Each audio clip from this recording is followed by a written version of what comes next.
สบายดีมื้อนี้มาพบกับพระซีโอบุญมีสิประเสริฐเสียงเก่าเสียงเคยเนาะพระซีโอสิพามาดูมาส้มน้องป่าเนาะตอนหาโมงปลายเด้อตอนหาโมงปลายพากันมาดูมาส้มน้องป่าบางสังวันน้องสะโอเอามาให้ดูให้ชมน้องบางสังวันป่าบางสังวันน้องสะโอบ้านหางแหงเมืองคงสะโรนแข็งสระบ้านนะเอาบรรยากาศงามบ่แดงมาให้ดูให้ชมบางสังวันอยู่ที่น้องสะโอบางสังวันนะ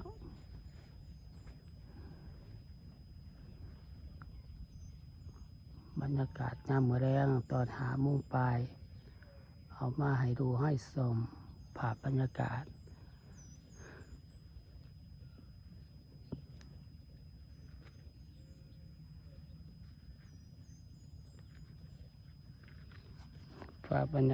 มาให้ดูให้ชม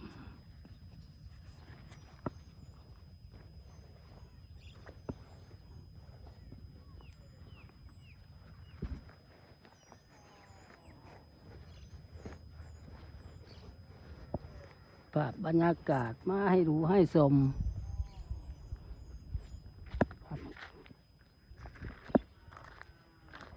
ป่าบางสังวันนะบางสังวันน้องสะโอภาพบรรยากาศเด้อเอามาให้ดูให้ชมภาพบรรยากาศอยู่ที่น้องสะโอวาดทั้งแห่งเมืองคงสะโรนแข็งสระวันบรรยากาศน้ำบ่แดงน้ำขาดบักครับน้ำเดือน8ออกไป9 ค่ำน้ำบ่เต็มหนองบ่มีน้ำในหนองมีแต่น้ำบางสังวันนี่แต่น้ำป่าบางสังวันภาพบรรยากาศมาให้ดูให้ชม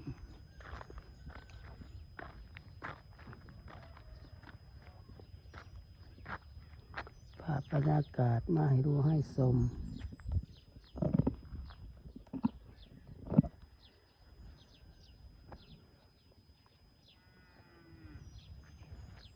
เอาภาพบรรยากาศมาให้ดูให้ชม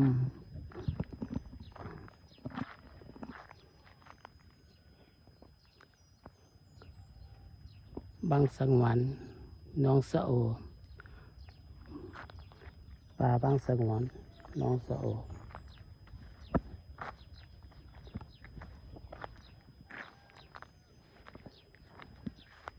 มาฝากFC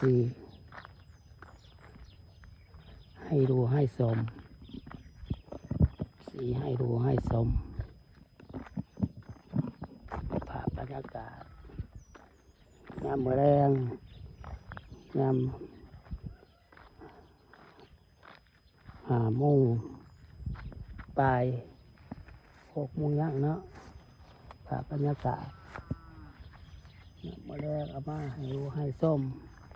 ฝากติดตามช่อง YouTube ของพระศรีโหบุญมีสิประเสริฐให้เด้อกดไลค์กดแชร์ให้แน่กดติดตามมาแน่เอามาฝากบรรยากาศมาให้ดูให้ชมภาพบรรยากาศบางสังวันน้องสะโอ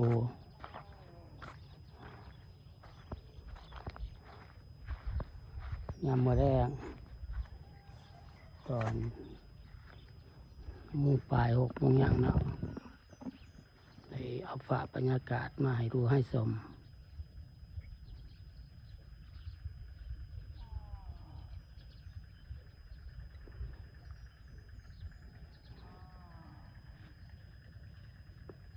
ได้เอาฝากบรรยากาศมาให้ดูให้ชม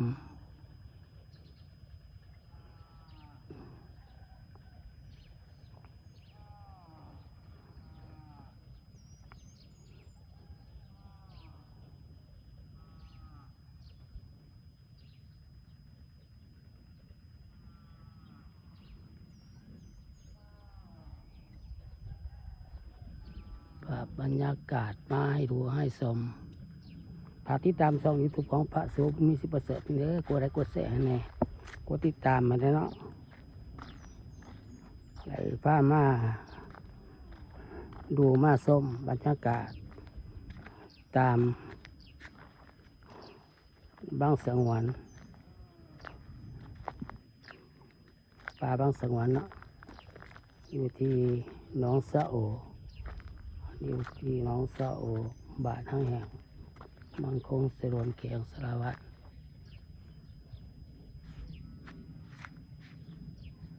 ภาพบรรยากาศยามมื้อแลงภาพบรรยากาศยามมื้อแลงภาพบรรยากาศยามมื้อแลงเลยเอามาฝาก FC ดาวไทยและต่างประเทศ FC ดาวไทยและต่างประเทศ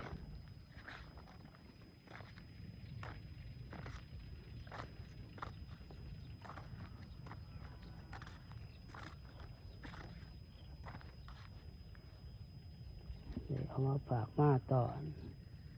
ได้พามาดูมาส้มบรรยากาศน้ำมื้อแรง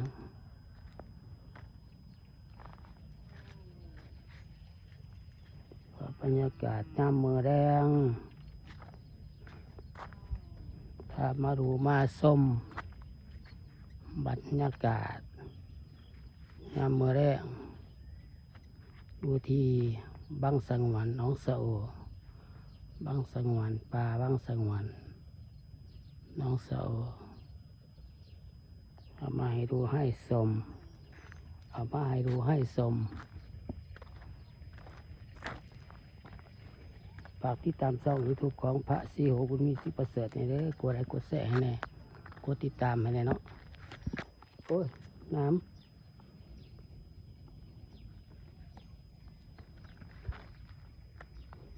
ำปักFCล่ะ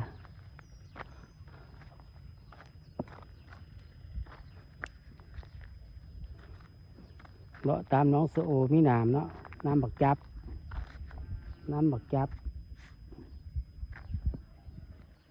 น้ำบักจับ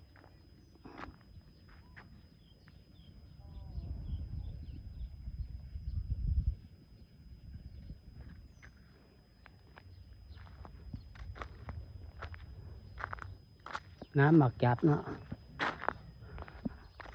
ฮะ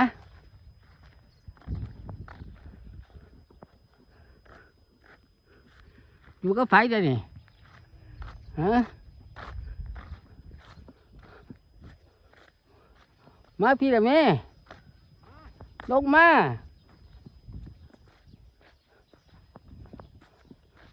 อยู่ก็ไฟอยู่วะนี่อยู่ผู้เดียว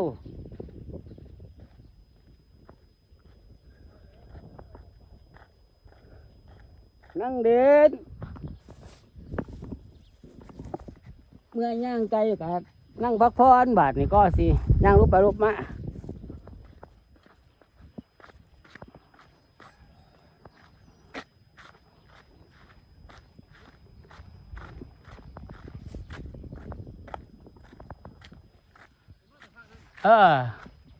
มาแต่ภาคนั้นมาแต่ได้เบี้ยวฟ้าวคลิปนี้ก็ผ่านโซโคลาไปก่อนนะบ๊ายบาย